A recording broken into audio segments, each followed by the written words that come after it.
Good day, Professor and friends. So today I would like to talk about the Smart City Singapore, and my name is Wilbert Benardi, and here is my student ID. And today I would like to talk about Singapore and its four main aspects which make Singapore one of the smartest city in the world, and it has always stayed on the top three for quite some time in this past few years. The four main categories that I would like to talk about from Singapore is mobility, productivity, health, and its security of its countries and its city. Since Singapore is a city together with its own nation, so what I mean by nation is Singapore itself. And on the next few slides, I would like to talk about the programs that Singapore has implemented on its country and its city, which would make Singapore one of the smartest city on earth. Let's start from the health and safety aspect. At first, Singapore has worked on delivering collaborative and people-centric models, and its projects are community-focused healthcare projects like the Healthcare City Novena, and that is only just one of the few examples. Singapore has effectively established a healthcare environment that embraces innovation to ensure quality medical care, and by having a healthy population, it basically translates into a resilient workforce and citizens. By having this innovative and qualitative medical care, which will result in a better workforce, it will pair really well with the technologies that Singapore has provided.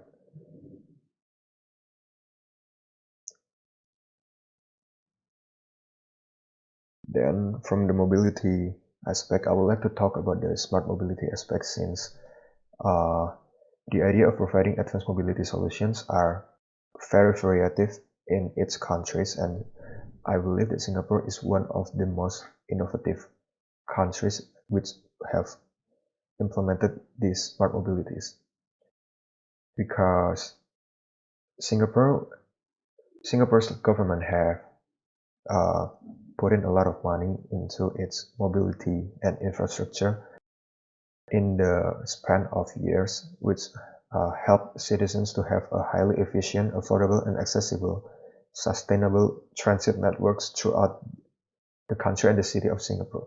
This then encourage people to lead relatively active lifestyles through a cost-effective and comfortable transportation. Of course, this is able to be achieved because of the technology that Singapore has achieved throughout the year. And the city-state has also developed and implemented pioneering smart mobility solutions for its citizens by providing bicycles such as OVO, Mobike, O-Bike, and electric carpooling services. This is also supported by the fact that there are much more public transit networks such as the MRT and buses. And another project that Singapore has done which give a good impression for its smart city topic is their administrative services.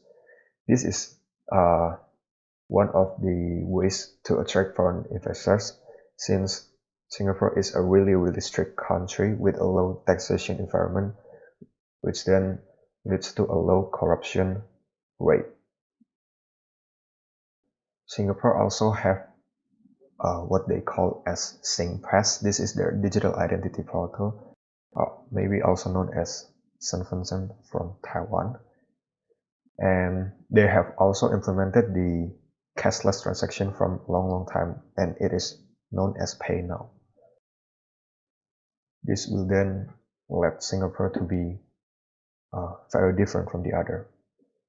And what Singapore really like is the fact that they are able to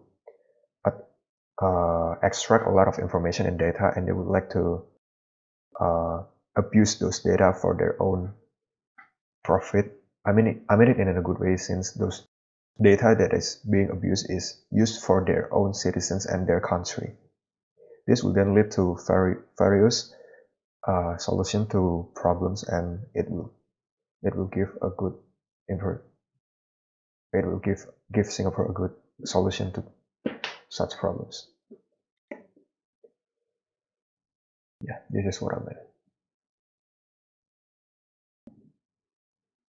Now, there are three transportations that are, not all of these are transportation, but I think this is more to the smart transportation systems that Singapore has implemented to give access to for their citizens and give the possibility of low traffic. So the first one is iTransport. This is basically a real-time traffic information that is getting, and the second one is the PGS, are also known as parking guidance systems, and the third one is the JIs. JIs is a network of surveillance cameras. Now, for the iTransport, this is the heart of Singapore's intelligent transport system, also known as the ITS, because it is an integrated and unified platform which makes sense of and disseminates the information for traffic monitoring and incident management in the ITS Operation Control Center. This ITS is used for traffic analysis and planning because iTransport is also able to use collected raw traffic data from ground sensors and uses it as a relevant traffic information. The second one is the parking guidance systems. These parking guidance systems basically tells drivers whether there are still enough parking spots, and it is getting delivered, and those informations are getting delivered through the 29 roadside electronic panels, so you don't need to hover around that place when you are arriving just to look for non-existent parking spot. And the last system that I chose is the Junction Electronic Eyes, or also known as JIs. This is the network of surveillance cameras that are put on major junctions, because at a major traffic junction there are possibilities of incidents, and by having these surveillance cameras known as JIs, Singapore government have the ability to monitor incidents in real time, and this will then enable the LTA to make informed decisions and execute proper and effective actions to manage incidents. So yeah, these are my presentation. Thank you for listening.